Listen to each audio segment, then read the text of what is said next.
Ya no tengo miedo a la muerte. Me llamo Margaret y tengo 65 años. He enterrado a personas a las que quise. He llevado pulseras de hospital como si fueran joyas de temporada. He visto cómo el tiempo me cambiaba las manos y he sobrevivido a más conversaciones de «tenemos que hablar» de las que creí que un solo corazón podía aguantar. Y voy a decir algo que todavía me sorprende cuando lo digo en voz alta. Ya no tengo miedo a la muerte. No porque sea valiente, no porque sea temeraria, y desde luego no porque esté cansada de vivir. Ya no tengo miedo porque una noche corriente, silenciosa, casi aburrida, mi vida se partió por la mitad, y por esa grieta vi algo que no puedo desver. Antes de decidir lo que piensas de esta frase, antes de que tu mente intente archivarlo en sueño, alucinación, edad, autosugestión, quédate conmigo. No me creas, tampoco me desmientas. Solo escucha, como escucharías a alguien confesando un secreto que ha cargado demasiado tiempo. Y si esto te toca, aunque sea un poco, suscríbete ahora, de verdad. No lo dejes para luego.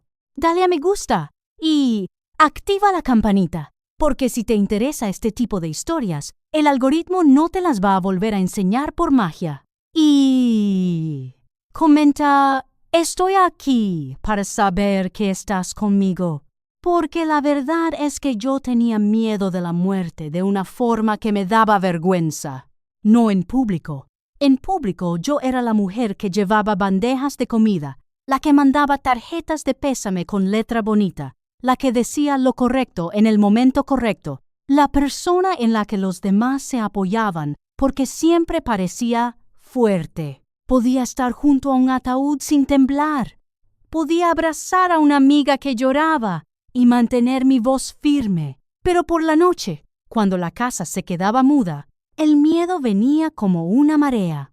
No era miedo al dolor. No era miedo al castigo, ni siquiera era miedo a desaparecer. Era el miedo a ese instante en que te das cuenta de que no controlas nada miedo a entrar en una habitación sin interruptor de luz. Hay gente que teme morir. Yo temía el segundo después. El vacío. ¿Y luego qué? Esa pregunta me siguió durante décadas como una sombra, y no hablaba de ello, no de verdad, porque a cierta edad la gente espera que ya hayas hecho las paces. Dan por hecho que llevas una aceptación tranquila y sabia metida en el bolsillo del jersey. No quieren oír que a veces te despiertas con el corazón desbocado pensando que podrías no llegar a la mañana. Así que hice lo que hacen muchas mujeres. Me mantuve ocupada. Me volví experta en distraerme. Doblaba ropa con intención. Me ofrecía voluntaria. Limpiaba encimeras que ya estaban limpias. Gestionaba cumpleaños, citas, problemas y crisis de todo el mundo como si yo fuera una torre de control. Si mantenía el mundo en movimiento, quizá no se pararía lo suficiente como para tragarme. Y luego, porque la vida tiene un sentido del humor particular, fue en una de las noches más normales de mi vida cuando el suelo desapareció. Era un jueves de finales de noviembre, ese frío que te hace agradecer los radiadores y los calcetines de lana. Anochecía temprano y ya no volvía. La casa era una isla de luz flotando en la oscuridad. Recuerdo los detalles pequeños, porque los he repetido tantas veces en mi mente que se han quedado grabados.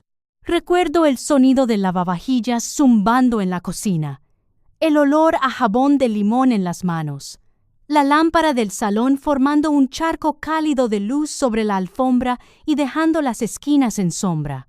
Recuerdo que tenía puesta una serie documental que ni siquiera me interesaba, solo para que hubiera voces y no silencio. El móvil estaba en la mesa, las gafas en la nariz, los pies bajo una manta. Todo era normal, en el sentido en que normal lo es cuando no estás mirando. Entonces sentí una presión extraña, como si alguien me apretara con un pulgar en la base de la garganta. No era ahogo. Era un peso detrás del esternón, una insistencia sorda. Me incorporé pensando que sería acidez. Había tomado una sopa picante y me había pasado con las guindillas como si siguiera teniendo 30. Respiré para probar. El aire no entró del todo. Se quedó a mitad, como si de repente mis pulmones fueran más pequeños. Pensé, muy tranquila. ¡Qué raro! Luego se rompió la tranquilidad, porque mi mano izquierda, esa mano que sostuvo bebés, escribió listas, peinó a mi hija, empezó a hormiguear. Pinchazos, entumecimiento subiendo de los dedos a la palma. Flexioné los dedos. Respondieron, pero lentos, como si estuvieran bajo el agua. Mi mente intentó ser racional. Me dije que era circulación, que llevaba mucho rato sentada. Entonces la vista me hizo un destello, un segundo, como si alguien hubiese manchado el aire con un dedo grasiento. La voz de la tele se volvió lejana, como si viniera de otro piso. Me levanté demasiado rápido. La habitación se inclinó y sentí ese aviso antiguo del cuerpo. Esto no es normal. Busqué el brazo del sofá para apoyarme. Toqué la tela, la noté, pero con un pequeño retraso, como si mis nervios enviaran mensajes por una conexión lenta. Y lo más terrorífico, la lengua se me hizo gruesa. Intenté decir mi nombre en voz alta, solo para demostrar que podía. Margaret, intenté. Lo que salió fue un sonido blando, arrastrado, no una palabra. Un borrón. El corazón me golpeó las costillas tan fuerte que pensé que rompería hueso, y mi mente encendió una sola palabra, como un cartel. Ictus. Conocía los síntomas. Los había leído. Se los había repetido a mi propia madre cuando envejeció. Cara caída, debilidad en el brazo, dificultad al hablar. ¡Tiempo! Llamar. Ahora. ¡Tiempo! ¡Tiempo! ¡Tiempo! Me giré hacia el pasillo, donde estaba el cargador del móvil, porque en el pánico olvidé que el móvil estaba justo ahí, en la mesa. Di un paso, pero la pierna izquierda arrastró, como si el suelo estuviera pegajoso. Llegué a la pared del pasillo y apoyé la palma para no caer. Abrí la boca para gritar al vecino. Vivía sola, pero las paredes eran finas. Si gritaba, alguien podría oírme. Pero la voz no se formó. Salió aire, no salió sonido. ¿Cómo estar atrapada detrás de un cristal? Aún así avancé, por pura terquedad. Yo era de las que terminan lo que empiezan, incluso cansadas. Yo era de las que atraviesan duelo y aún así se presentan por los demás. No iba a morir en el suelo del pasillo como un abrigo abandonado. Di un paso más. La rodilla cedió. El mundo dio un latigazo. Recuerdo la alfombra del pasillo viniéndose encima. Recuerdo el frío seco de la madera contra la mejilla. Y recuerdo un último pensamiento, claro como una aguja. Así es como pasa. Y entonces algo cambió. No poco a poco, no como un sueño, como un interruptor. El dolor desapareció. El miedo no se fue al instante, pero se separó de mí como si lo hubieran desenganchado del pecho y lo hubieran dejado atrás. Seguía consciente, más consciente, de hecho, demasiado. Podía ver el tejido de la alfombra, el polvo bajo el rodapié, oír el lavavajillas, oír la tele hablando de cosas sin importancia. Y también podía verme a mí. Sé que aquí la gente pone los ojos en blanco. Yo lo habría hecho antes. Pero no hablo de una metáfora. Estaba mirando mi cuerpo en el suelo como si fuera de otra persona. El jersey gris arrugado bajo el hombro. El pelo siempre un poco encrespado en invierno abierto sobre la madera. Un pendiente suelto, colgando apenas. La boca entreabierta. Los ojos sin cerrarse del todo. Y lo que más me sorprendió fue esto. No sentí horror, sentí ternura, una ternura rara, como la que sientes al ver a un niño dormido en un sitio extraño. Intenté moverme, volver al cuerpo, porque era lo que tenía sentido. Intenté gritar, pero ya no había pánico, había curiosidad, porque mientras me miraba, el espacio cambió. El pasillo no desapareció, pero se volvió menos importante, como un decorado. Lo importante era una sensación de expansión, como si hubiese vivido toda mi vida en una caja estrecha, y de golpe las paredes se hubieran ido. Había una presencia, no una figura, no una cara, una presencia que era calor e inteligencia a la vez. Si alguna vez has entrado en una habitación y has sentido que alguien estaba ahí antes de verlo, era eso, pero multiplicado. Supe, sin saber cómo, que no estaba sola. Y entonces llegó la luz. No luz de bombilla, luz como sustancia. No iluminaba cosas, estaba en todo, incluso en mí. No me dolía, ni siquiera sé si tenía ojos. Era como si me llenara por dentro de algo que hacía imposible la oscuridad. Y con esa luz vino una emoción tan pura que casi no la reconocí. ¿Amor? No amor sentimental. No, te quiero condicionado. Amor inmenso, incondicional, silencioso. Un amor que no me preguntó qué había hecho con mi vida. No me pesó, no me midió. Me conoció entera. Regret, secretos, pensamientos feos, pequeñas bondades que nadie vio. Todo estaba ahí, visible, y aún así estaba sostenida, no rechazada. Si has pasado parte de tu vida intentando merecer amor, ¿sabes lo que hace sentir un amor que no pide méritos? Te rompe por dentro, pero para bien. Sentí una idea clara, sin palabras exactas. Estás a salvo. Y lo estaba. Luego el pasillo, la casa y mi cuerpo se volvieron aún menos importantes, como si me diera la vuelta sin darme la vuelta. Había un tirón no agresivo, no urgente, pero inevitable, como gravedad hecha de paz. Me deslicé, no caminé, no volé.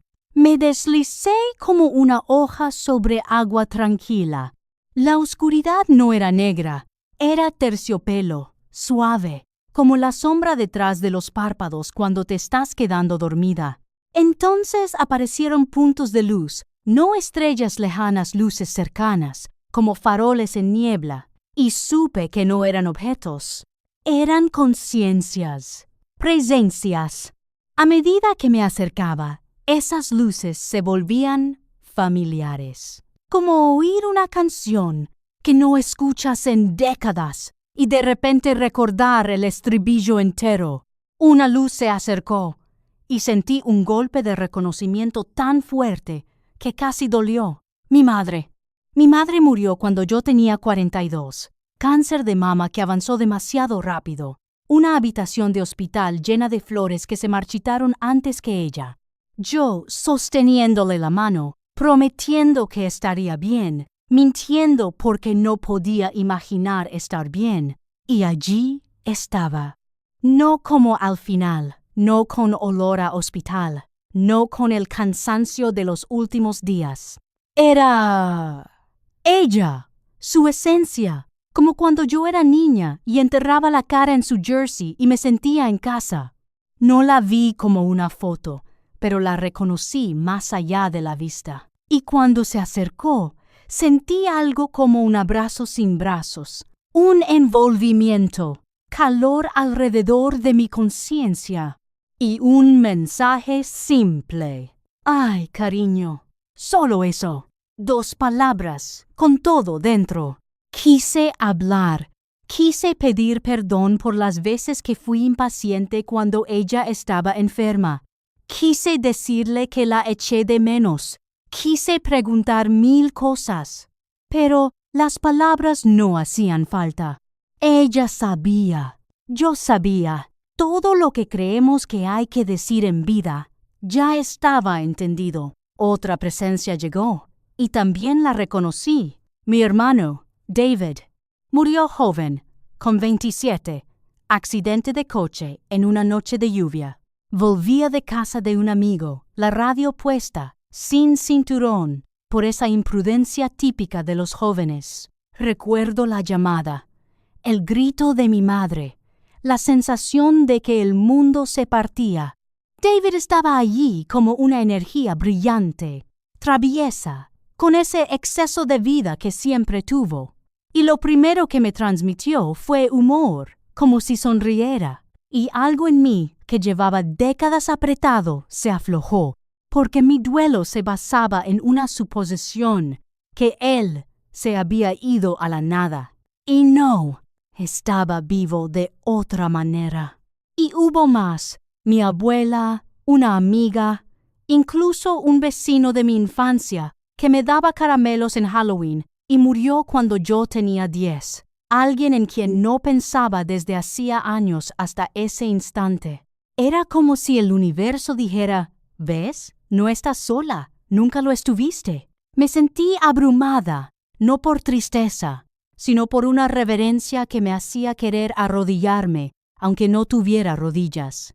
Entonces la luz cambió de tono. Las presencias seguían, pero detrás de ellas se movía una presencia más profunda, como el océano bajo las olas. No se sentía como una persona, se sentía como origen.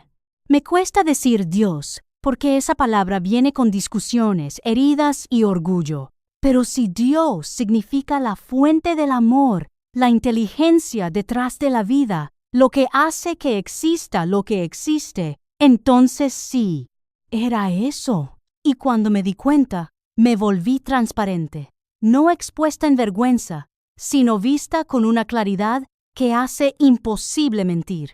Y mi vida se abrió, no como una película, como un campo vivo de momentos. Yo estaba dentro y fuera a la vez. Sentía lo que yo sentí en cada escena, y también lo que sintieron otros por mi culpa o por mi cuidado. Vi una escena a los 16, cerrando la puerta de un portazo en la cara de mi madre, gritando que no me entendía. Sentí mi rabia adolescente, ardiente, y luego sentí el corazón roto de mi madre, cómo le cayó en el pecho, cómo se quedó en el pasillo con la mano en la boca para no llorar fuerte. Comprendí que ese día estaba cansada, que llevaba su propio miedo, que quería acercarse, no controlarme.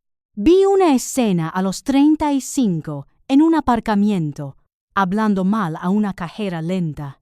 Yo recordaba estar estresada, creyendo que mi tiempo valía más, y sentí su humillación, cómo mi tono la hizo pequeña, cómo lloró 5 minutos en el coche antes de arrancar. No era castigo, era comprensión total, ineludible, de cómo mis acciones dejaban ondas. Y también vi bondades que yo había olvidado. Vi una tarde a los 50, sentándome junto a una mujer en un banco que parecía perdida. Para mí fue nada, 5 minutos, pero sentí lo que fue para ella, un alivio tan profundo que casi se derrumba, porque planeaba irse a casa a hacerse daño, y mi atención rompió su espiral. Me deshice sin lágrimas, pero con algo parecido a liberación, porque nunca supe que un gesto tan pequeño pudiera importar tanto. Y aquella presencia parecía decir, sin palabras, esto es la vida, conexión, impacto, amor dado o negado. Quise esconderme de algunos momentos, no porque me condenaran, sino porque me avergonzaba de mi egoísmo, mis mezquindades, mis resentimientos. Pero la presencia me sostuvo como una mano en la espalda, sin juicio, solo verdad. Y entonces me mostraron sin forzarme 2 caminos. En uno, yo seguía adentro, hacia una paz tan completa que parecía el fin de toda búsqueda. En el otro, yo volvía al suelo del pasillo, a la mano dormida, a la lengua torpe, a un mundo donde existe el dolor. Y por primera vez entendí, elección en serio. ¿Te quedas o regresas?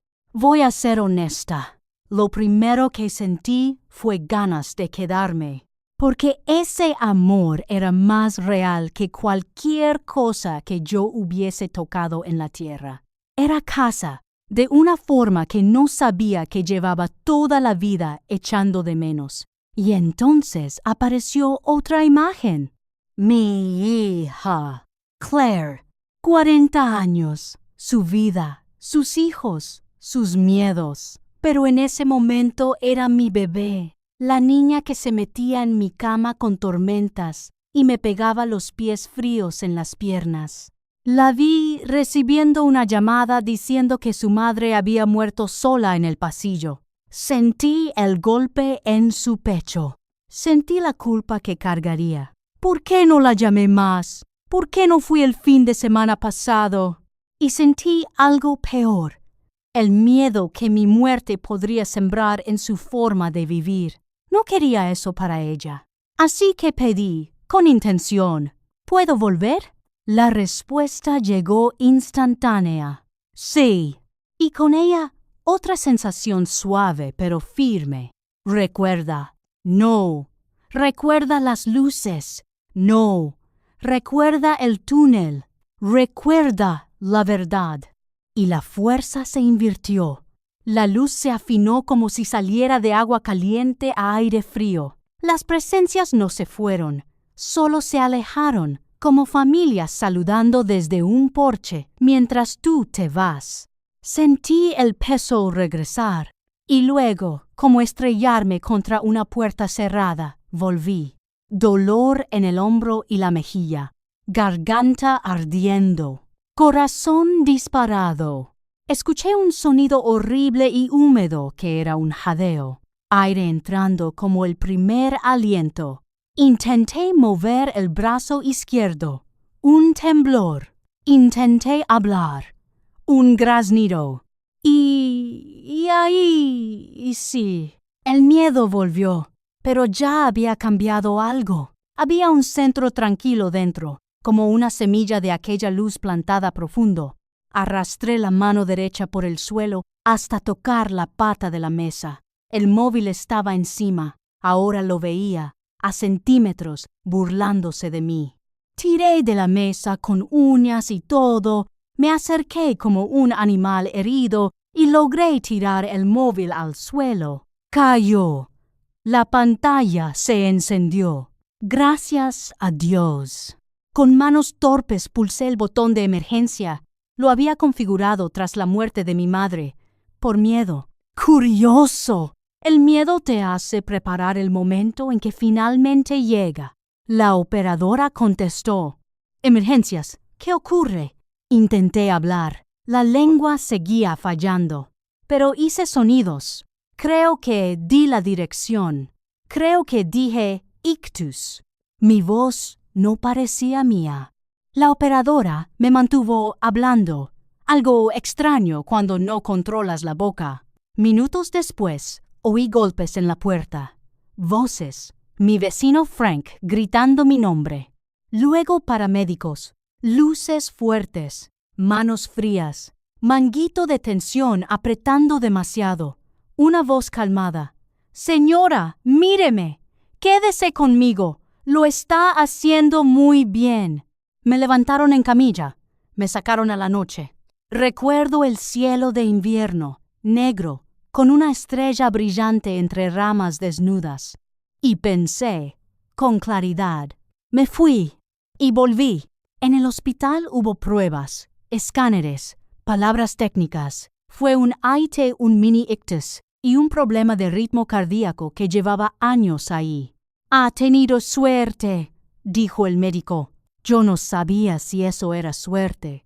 Yo sabía que me habían sostenido. Pasé días en una cama, la mano izquierda débil, el habla mejorando, el cuerpo agotado. pero mi mente estaba en otra parte, en ese lugar, en ese amor, en esa verdad. Cuando Claire llegó, ojos abiertos, cara blanca, intentando ser fuerte, le agarré la mano con la derecha e hice algo que no había hecho suficientes veces en mi vida. Dije la verdad. «Lo siento», susurré. «Te he asustado». Ella me apretó la mano hasta hacerme daño. Se le cayeron las lágrimas. «Pensé que te perdía», dijo. Tragué saliva. La garganta seca. «Necesito que sepas algo», dije, temblando. «Si algún día me voy, no es nada. No es oscuro. Es seguro». Me miró como si delirara. Yo podía haberme callado, pero no quería volver a vivir pequeño. Así que se lo conté, despacio, por partes. Su cara cambió mientras hablaba, no hacia la fe ciega, pero sí hacia la escucha. Cuando terminé, no se rió, no discutió, solo dijo, «Mamá, ¿estás bien?» Y yo dije, «Sí». Y fue la primera vez en mucho tiempo que lo sentí de verdad, porque aunque mi cuerpo estaba débil, mi miedo, ese miedo profundo que me despertaba por las noches, se había ido, no reducido, no manejado, ido. Las semanas siguientes volví a casa, y el mundo se veía igual, pero se sentía distinto. La cocina era mi cocina. El pasillo era mi pasillo. La alfombra tenía las mismas fibras. El polvo seguía ahí si mirabas. Pero yo caminaba como alguien con un conocimiento secreto. La primera mañana en mi cama, con el sol en la cara, me quedé respirando. Respirar se volvió sagrado. No por mística, por fragilidad. Me hice café y vi subir el vapor como si no hubiera visto vapor jamás. Escuché los pájaros y pensé, todo esto es frágil y precioso. Luego empecé a cambiar, no de forma dramática, sino práctica. Dejé de guardar los platos buenos para visitas. Los usé un martes. ¿Por qué iba a tratar mi vida como ensayo? Dejé de posponer disculpas. Si algo me pesaba, lo resolvía. Llamé a gente que no llamaba en años. Y dije verdades simples. Pensé en ti. Espero que estés bien. Perdón por mi parte. Algunas conversaciones salieron bien, otras no. No todo el mundo quiere puertas abiertas. Pero yo no lo hacía para gustar. Lo hacía porque aprendí esto. El amor no dicho se convierte en arrepentimiento. Y el arrepentimiento pesa. El cambio más grande fue que dejé de fingir que tenía tiempo infinito. El tiempo no es una caja fuerte, es un río. No lo detienes con ocupación, solo entras en él. Al principio la gente no lo notaba, o pensaban que fue un susto que te despierta. Luego notaron mi calma. Yo era la que se estresaba por todo, la que se acostaba repasando miedos, la que veía el peor escenario. Ahora, cuando algo iba mal, yo paraba, no porque no me importara, porque tenía perspectiva. Una tarde una amiga llamó llorando. Su marido tenía cáncer. ¿Y si se muere?, decía. La escuché y tuve ganas de soltarle mi verdad, pero supe que la verdad hay que ofrecerla suave. Así que dije, no puedo hacer esto menos duro, pero puedo estar contigo, no estás sola. Después lloré en mi cocina, no por miedo, sino por compasión, porque recordé el terror que yo tuve y lo innecesario que se me hacía ahora. Yo quería gritarle al mundo, deja de tener miedo, deja de pensar que es nada, deja de pensar que estás solo, pero no puedes obligar a nadie a la paz. Solo puedes vivir de una forma que la invite. Y sí, sé lo que estás pensando. ¿Y si fue el cerebro, química, alucinación? Puede ser. No soy científica. No vengo a pelear. Pero esto sí te lo puedo decir. Fuera lo que fuera, curó un miedo que terapia, religión, lógica y años no pudieron tocar. Me cambió de manera visible. Me hizo más amable, más valiente en vida. Me hizo dejar de perder tiempo. Me hizo elegir amor más veces. Si una alucinación puede hacer eso, quizá la pregunta no es si fue real, sino ¿por qué estamos hechos para algo tan sanador al borde de la muerte? O quizá, solo quizá, el cerebro no lo inventa, lo recibe. No lo sé. Lo que sé es el resultado. Ya no tengo miedo, no a la oscuridad, no a estar sola, no al... ¿Y luego qué? Porque si aprendí algo esa noche es esto. Nos sostienen, incluso cuando creemos que caemos. Estamos conectados, incluso cuando nos sentimos aislados. Y el amor no es un premio al final de una buena vida. El amor es el tejido de la realidad. Tengo 65. Mis manos tienen manchas. Me duelen las rodillas cuando llueve. A veces olvido nombres y los recuerdo luego en la ducha. No finjo que soy inmortal. Sé que moriré. Pero ya no veo la muerte como un ladrón. La veo como un umbral. Y por eso intento cada día vivir de un modo que haga cruzar ese umbral más sencillo. No perfecto. Honesto. Si tienes miedo si te despiertas por la noche con esa pregunta fría en el pecho, déjame decirte lo que ojalá me hubieran dicho antes. No tienes que cargar ese miedo sola. Habla con alguien. Dilo en voz alta. No dejes que se pudra en silencio. El miedo crece en la oscuridad. Y no esperes a una crisis para empezar a vivir. No esperes al suelo del pasillo para decir lo que tienes que decir. No esperes a una cama de hospital para decidir qué importa. Elige una cosa hoy. Una. Llama a alguien a quien quieres. Perdona a alguien que llevas como una piedra. Escribe la carta. Da el paseo. Come lo bueno un martes. Mira el cielo como si fuera la primera vez porque lo es. Y si algún día te ves al borde, en ese momento en que crees que estás solo, recuerda lo que aprendí. No lo estás. No lo digo como frase bonita. Lo digo como una mujer que se fue y volvió. Y que ahora puede sentarse en la quietud de su casa por la noche y sentir algo que antes no tenía. Paz. Paz real. La que no depende de nada. La que no exige pruebas.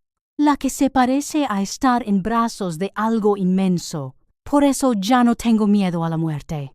Y por eso mañana, si me regalan el despertar, haré café, miraré el vapor subir y susurraré, no al universo, sino a la vida. Gracias, gracias, gracias. Si esta historia te removió algo, suscríbete ahora, activa la campanita y deja un comentario con una palabra. Paz. Así sé que la has sentido conmigo.